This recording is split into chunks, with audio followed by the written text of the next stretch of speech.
Do that one dance, baby. That one dance.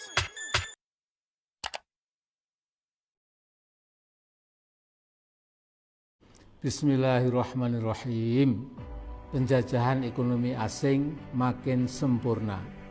Jangan pernah dilupakan, pemrakarsa Omnibus Law Indonesia itu adalah Pak Jokowi sendiri, sementara DPR RI sebagai tukang stempel kemauan eksekutif adalah penanggung jawab yang kedua.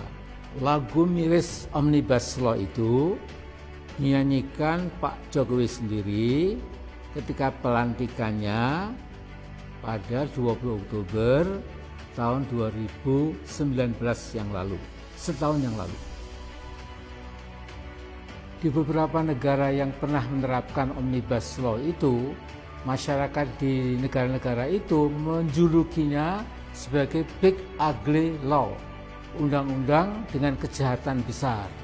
Umumnya negara-negara tersebut walaupun resminya masih memegang demokrasi, tetapi oleh banyak pengamat dan sebagian politisi, Omnibus Law atau Big Ugly Law itu sebagai praktek otoriterisme. Inilah yang terjadi di Indonesia, tetapi skalanya paling besar dibandingkan dengan negara-negara yang pernah mempraktekkan Omnibus Law itu. Setelah undang-undang Omnibus yang dijuluki sebagai undang-undang sabu jagat itu disahkan, saya dapat menyimpulkan bahwa cengkeraman ekonomi asing di negara kita makin kokoh, dan di masa-masa mendatang baik rezim dan rakyat kita semua akan jadi bangsa kacung. Saya tidak heran kalau para kacung asing itu akan berteriak kencang seolah-olah tidak ada yang salah dalam undang-undang itu.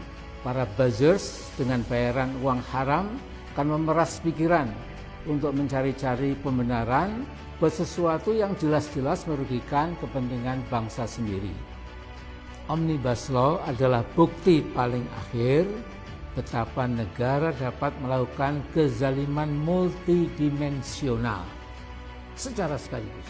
Saya tidak akan mengulangi betapa kaum buruh kita bakal lebih menderita karena outsourcing dapat menggusur kehidupan buruh sesungguhnya.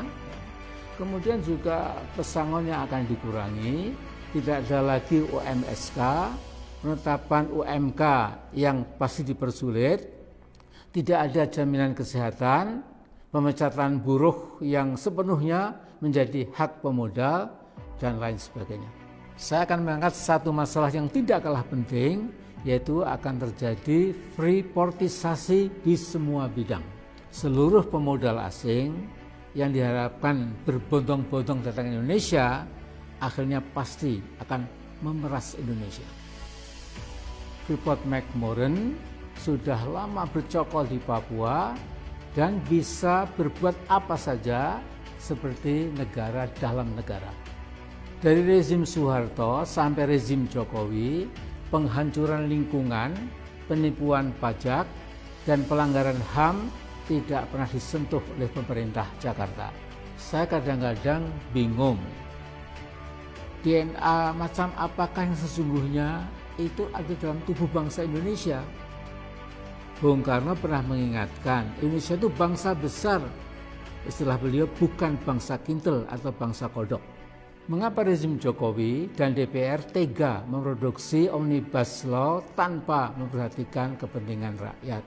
Sebagian investor global bernurani berteriak keras bahwa undang-undang bahaya itu sesungguhnya tidak diperlukan.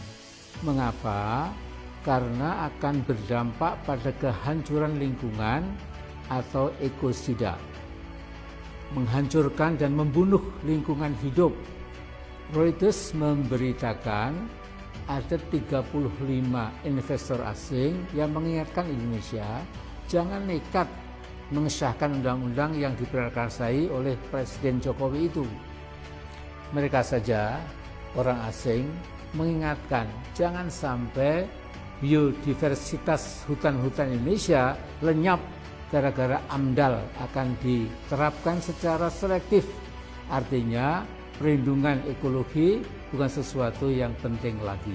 Nah, berkaca pada apa yang terjadi di Freeport-McMoRan, otoritas dana pensiun di Swedia, Norwegia, dan New Zealand menarik saham mereka dari Freeport karena apa? Karena mereka tidak tahan melihat penghancuran sistematik dan permanen oleh Freeport di Papua. Danau dan 2 sungai besar di lingkungan tambang Freeport telah mati. Dari rezim satu ke rezim berikutnya tidak ada protes, pernyataan, apalagi ancaman dan ultimatum terhadap Freeport. The ecological destruction goes on and on and on. Di dalam literatur politik ada istilah deaf, dumb, and blind government.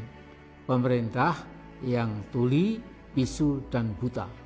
Saya berharap rezim Jokowi jangan sampai seperti yang disindir Al-Quran, yaitu menjadi seburuk-buruk makhluk yang melata di atas muka bumi ini.